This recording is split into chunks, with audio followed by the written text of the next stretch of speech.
अच्छा dear students, next जो असो टॉपिक है वो है रिप्रेजेंटेशंस ऑफ ऑर्गेनिक कंपाउंड। इंतहाई अहम टॉपिक है, छो जो ऑर्गेनिक कंपाउंड के अंदर जो रिप्रेजेंटेशन थी है उनमें एम्पेरिकल फार्मूलो भी होंगे, उनमें मॉलिक्यूलर फार्मूलो भी होंगे, उनमें स्ट्रक्चरल फार्मूला भी होंगे, उनमें कंडेंसेड फार्मूलो भी होंगे। ये 4 फार्मूला जो स्टडी कंदा तो उनमें को भी कंपाउंड से ऑर्गेनिक कंपाउंड जो रिप्रेजेंट करे वेंदा तो माना हे कड़े फार्मूले में है। तो उनमें सब खां पहिरियां जेको असांजो फार्मूलो आहे उन खे असां चवंदा आहियूं त मॉलिक्यूलर फार्मूलो। छा चवंदा आहियूं? Molecular formula.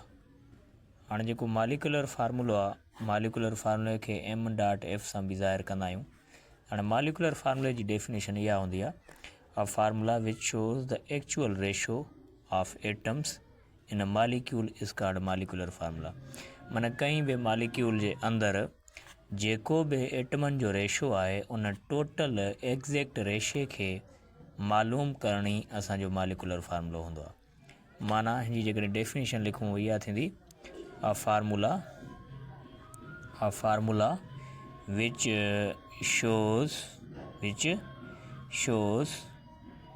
Actual ratio of atoms present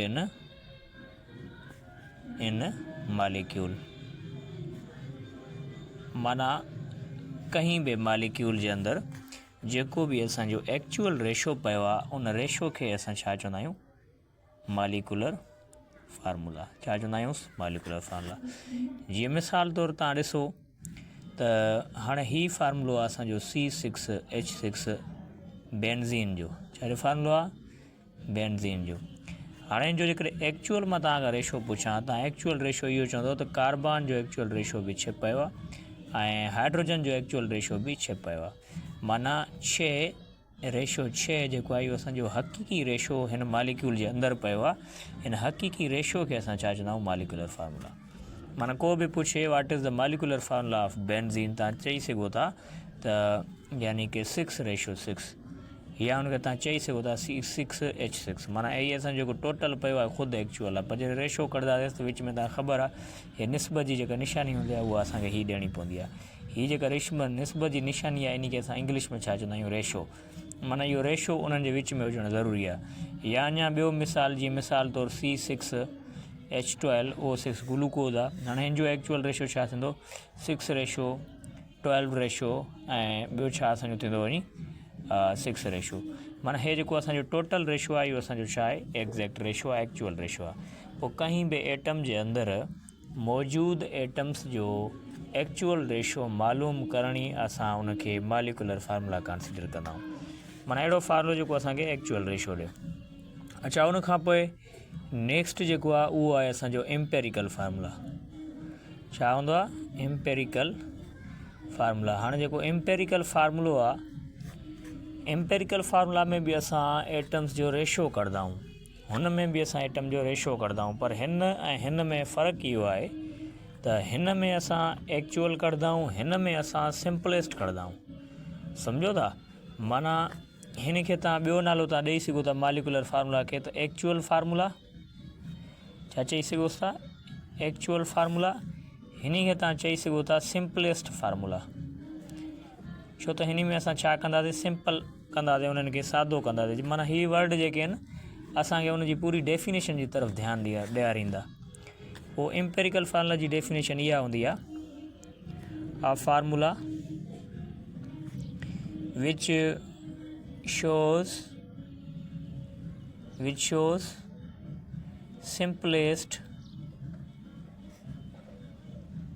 simplest ratio of atoms present in molecule is called empirical formula. इन एम्पेरिकल फार्मूला के शॉर्ट फॉर्म में E.F सां लिखंदा आहियूं। माना अहिड़ो फार्मूलो जेको असांखे सिंपलेस्ट रेशो ॿुधाए। हाणे सिंपलेस्ट रेशो माना सादी निस्बत, उनखे वंड कंदा अचो, वंड कंदे कंदे कंदे जेको आख़िरी उनजो रेशो मिले, माना जेको अॻियां वंड न थी सघे, उहो सिंपलेस्ट आहे। जीअं मिसाल तौरु तव्हां ॾिसंदा हो ही बेंज़ीन आहे C6H6। हाणे हिनखे सिंपलेस्ट कंदासीं त पहिरें असांजो 6:6 ईंदो एक्चुअल, सिंपलेस्ट कंदासीं 5:5 ईंदो, सिंपलेस्ट कंदासीं 4:4 ईंदो, अञा सिंपलेस्ट कंदासीं 3:3 ईंदो, अञा सिंपलेस्ट कंदासीं 2:2 ईंदो, अञा सिंपलेस्ट कंदासीं 1:1 ईंदो। हाणे तव्हां ॾिसो इन 6:6 जो सिंपलेस्ट रेशो 1:1 मिलियो, माना 1 खां अॻिना जेको आहे डिवाइड नथो थिए। पोइ हिन कंपाउंड जो जेको सिंपलेस्ट रेशो आहे उहो छा आहे 1:1 आहे। माना तव्हां चई सघो था त 1:1 is the simplest ratio of benzene. या अञा ॿियो मिसाल जीअं ग्लूकोज़ आहे C6H12O6, हाणे हिन जो कंदो त 6:12:6 आहे एग्ज़ैक्ट, डिवाइड कंदो, हिन जो 1 वेंदो त हे थींदो 5 हिन जा 2 वेंदा हीअ थींदो 10, हिन जो 1 वेंदो हे बि थींदो 5। माना हे ॿई जेके आहिनि अॻिला पोइला इहे जेके आहिनि इक्वल वंड थींदा, हिन जा 2 वेंदा हलंदा, छो जो हिननि खे इक्वल बैलेंस में आणिणो आहे। हाणे हिन खे वरी असां डिवाइड कंदासीं 4, हिन जो थींदो 8, हिन जो 4, वरी हिननि खे सिंपलेस्ट कंदा वे, हिन जो थींदो 3, हिन जो थींदो 6, हिन जो थींदो 3, वरी हिन खे सिंपलेस्ट कंदा वे, हिन जो थींदो 2, हिन जो थींदो 4, हिन जो थींदो 2, वरी हिन खे सिंपलेस्ट कंदो, हिन जो थींदो 1, हिन जो थींदो 2, हिन जो थींदो 1। हाणे असां 1 खे अॻिना सिंपलेस्ट करे नथा सघूं, जिते नंबर 1 अची वञे माना सिंपलेस्ट थी वियो।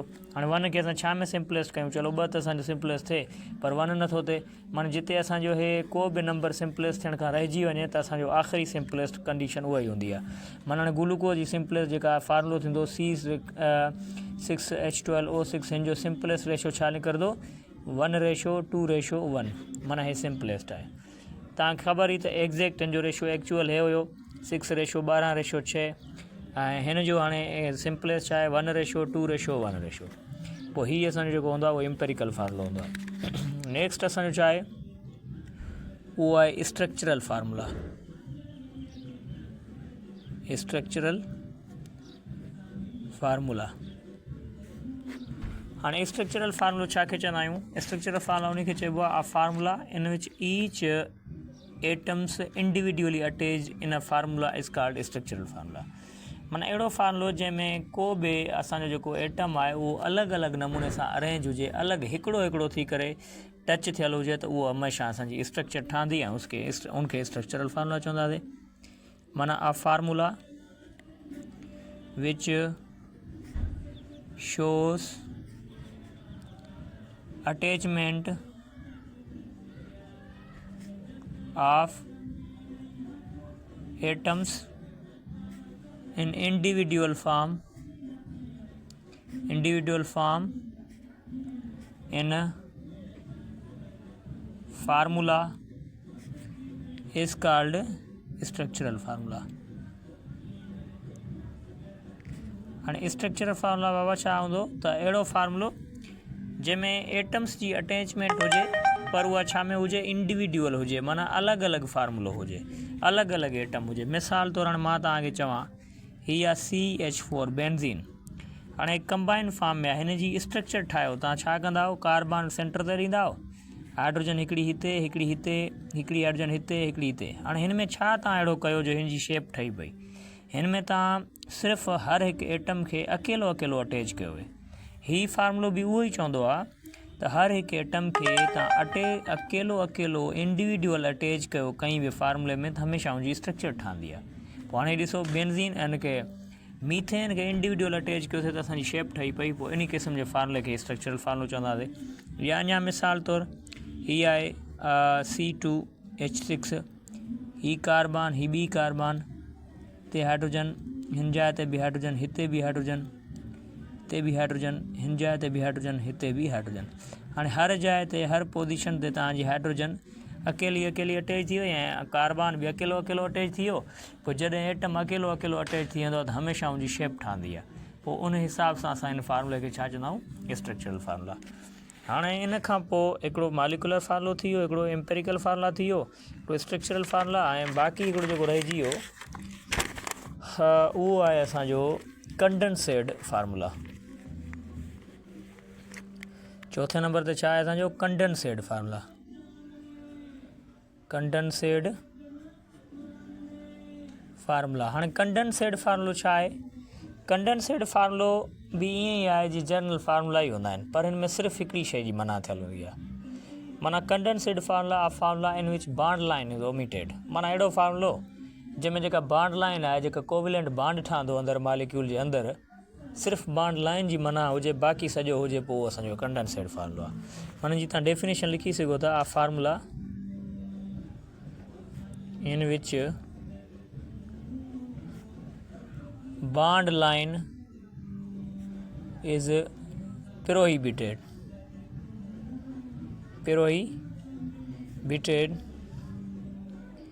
is called condensate formula. हाणे कंडेंसेट फार्मूलो छा खे चवंदा? अहिड़ो फार्मूलो जंहिंमें बॉन्ड लाइन जेका आहे उहा छा हुजे असांजी प्रोहिबिटेड माना मना करणु,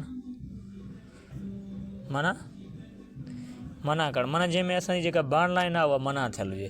सिंपली तव्हां ॾिसो कोई फार्मूलो, जीअं ही तव्हां ॾिसंदा CH4, हिन में बॉन्ड लाइन आहे न आहे? बॉन्ड लाइन ॾींदा त कीअं हूंदो? हीअं। हाणे ही बॉन्ड लाइन अची वई विच में, पोइ जॾहिं बॉन्ड लाइन अची वई त हे असांजो जेको आहे कंडेंसेट फार्मूलो न थियो। हिन में ॾिसो बॉन्ड लाइन आहे न आहे? कंबाइन फॉर्म में इहो कंडेंसेट फार्मूलो आहे। या मिसाल तौरु हे आहे C2H6, बॉन्ड लाइन न आहे, ही बि कंडेंसेट फार्मूलो आहे। या मिसाल तौरु ही आहे CH3, बॉन्ड लाइन आहे न आहे? ही बि कंडेंसेट आहे। हिन जी जेकॾहिं बॉन्ड लाइन ॾींदा त कीअं कंदासीं? CH3 बॉन्ड वरी CH3। अमूमन जीअं पाण चेन ठाहींदा आहियूं, हे विच में छा अची वई? Bond line. हाणे बॉन्ड लाइन अची वई त हे असांजो कंडेंसेट फार्मूलो न थियो। माना बॉन्ड लाइन न हुजे त कंडेंसेट आहे। हाणे हे कंडेंसेट आहे, हे कंडेंसेट न आहे। या अञा अल्कोहल जीअं हूंदो आहे, मिसाल तौरु CH3 CH2OH, हे इथाइल अल्कोहल। हाणे इथाइल अल्कोहल में तव्हां ॾिसो त असांजी जेका बॉन्ड लाइन आहे उहा कोन्हे। हाणे हिनखे बॉन्ड लाइन ॾियूं आहे त हीअं हुजे हा न, CH3 CH2 वरी OH। हाणे हिते विच में छा आहे? असांजी बॉन्ड लाइन आहे। पोइ बॉन्ड लाइन आहे त हे असांजो कंडेंसेट न आहे, पर हिकिड़े बॉन्ड लाइन न आहे, सिंपल आहे असांजो ईअं लिखियलु आहे त कंडेंसेट। हाणे हे कंडेंसेट, अॻिलो मथियों कंडेंसेट आहे, हेठियों कंडेंसेट न आहे। पोइ हमेशह असां कंडेंसेट फार्मूले खे, स्ट्रक्चरल फार्मूले खे, या मालिकुलर फार्मूले खे, या कंहिं ॿिए फार्मूले खे हमेशह लिखंदा आहियूं त उन में का न का मेन पॉइंट हूंदी आहे। हाणे तव्हांजे जेका सिलेबस आहे उन में हीअ ॾिसो, हीअ लिखियलु आहे ग्राफ में, त हीअ इम्पेरिकल फार्मूलो आहे, सिंपलेस्ट उन्हनि जा रेशो आहिनि। हीअ तव्हांजो मालिकुलर फार्मूलो आहे जेको एक्चुअल असांखे नंबर ॿुधाए थो। हीअ तव्हांजो स्ट्रक्चरल फार्मूलो आहे। कुझु ॻाल्हियूं हिननि में मिस थियल हूंदियूं आहिनि बुक्स में, उहे माइंड न कंदा कयो, छो जो हिन में मिसाल कुझु हाणे मालिकुलर फार्मूले जा आहिनि, एक्चुअल मिसाल उहे मिलियल कोन्हनि, बसि हिकु अधु को मिलियल आहे, न त हिननि खे लिखणु घुरिजे। हिननि जूं काफ़ी सारियूं कंडीशन्स आहिनि। जेके स्ट्रक्चरल फार्मूलो आहे उन में बि जेको आहे सिर्फ़ु ई अल्केन जा ई मिसाल आहिनि, उनखां अलावा मुख़्तलिफ़ मिसाल हुजणु घुरिजनि। कंडेंसेट फार्मूलो आहे उन जा हिननि ई सिर्फ़ु ॾिननि, इनऑर्गेनिक खे हिननि टच ई न कयो आहे, छड़ो ऑर्गेनिक खे टच कयूं था।